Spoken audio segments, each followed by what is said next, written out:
Hello, this is Anna And Lea. with the West Side Story, and today we're going to talk about sweet treat culture. And share our opinions on just the culture that we have at West.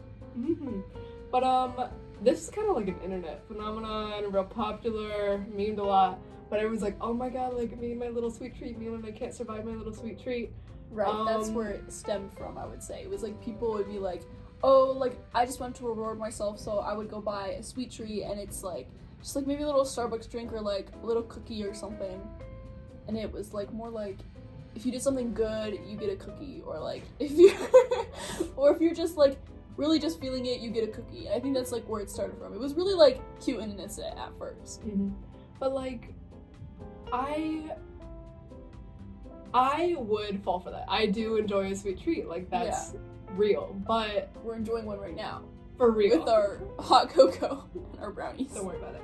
But there's certain things that I have opinions on about it. Like the continuous cost and the slight like addiction, like some people don't actually get a reward from it. They just have it continuously and it's not helping motivate them. Right, and it's more just like it started off as like it's like a reward, but then it's eventually like, well, I don't have to earn this, it's just like food. But then it's like you're kind of missing the point. And then at that point it gets really expensive. Because I did some math. If you buy a $6 drink once a week, that's $24 a month, which like isn't bad, but then that's $288 per year that you're spending on a sweet treat that you could like make at your house.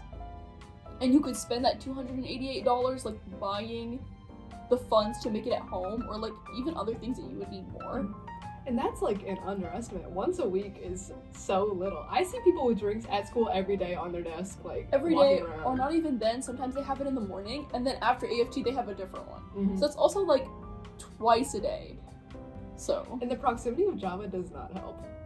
Right, because it's so close. It's like a minute drive, a 2-minute walk, and even like their prices too are almost on par with like Starbucks, so they're on the more expensive side. But like everyone and their mama goes there all the time. Like if you go to Java, you will see people you know, and it's like it's insane. But like there are those downsides, but I do enjoy a sweet treat. It does like stem some happiness. Sometimes it is a nice reward.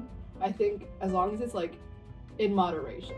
Everything in moderation. Right, exactly. Too much of anything can be bad for you, especially too many sweet treats, because not only is it really expensive, it's also just like unhealthy, you know? If you're buying like, for example, like crumble cookie, like that's so popular now, and it's like, oh, I just went to Crumble to get like a little sweet treat. Like, okay, that's cute, but every cookie, and it's a cookie that's like this big, is 500 calories for the entire thing, which is like half of what you need for a meal, or like nearly what you need for a whole meal. And then like you're not even supposed to eat the whole cookie, but most people are gonna eat the whole cookie because like it's good. But if you're like having that sweet treat every day and you're adding that on to what you're already eating for the day, like it can get really unhealthy really quickly. I don't want to be like on people's bodies and be like, you can't do this, but a tiny little cookie that's so much, like a huge portion of your daily caloric intake of like even just like standing, you burn like what, 2,000? And crumble cookies, aren't they like raw? Isn't that like a thing? I think there's a small scandal with their cookies, and I don't know, some people are saying they're raw, some people are saying that they're just like cooked really weirdly, but even then it's like they're the same size as a regular Costco cookie, and it's like as if you ate the whole box. Like that's kind of insane. And I guess I also can go on to how ultra processed like everything in America is. Like everything is just Red 40. All these like chemicals. I love my Red 40. Yeah. But like there's also the caffeine addiction. Like I feel like teens did not used to be like, oh, all about coffee. I feel like that as a child that felt like such an adult thing. And everyone I know is always on some sort of caffeine, like energy drinks, coffee. Didn't we have, what's the Bang? Yes, Bang in the cafeteria, and they got rid of it because people got like sick. Yeah, because so a regular energy drink, a Monster, which when I was younger I used to think a Monster or like Red Bulls were like scary because they're like, oh, energy drinks, like a lot of caffeine.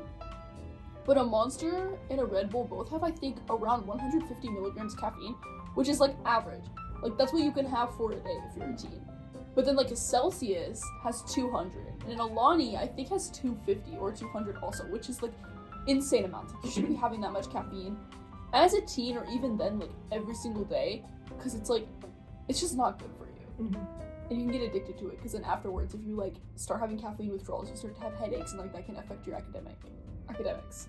Like the proximity of these things and how normalized they are is not my favorite. I'm just glad that they got rid of Bang energy drinks. That's because those are 18 plus, and I think there's like 300 milligrams of caffeine per serving.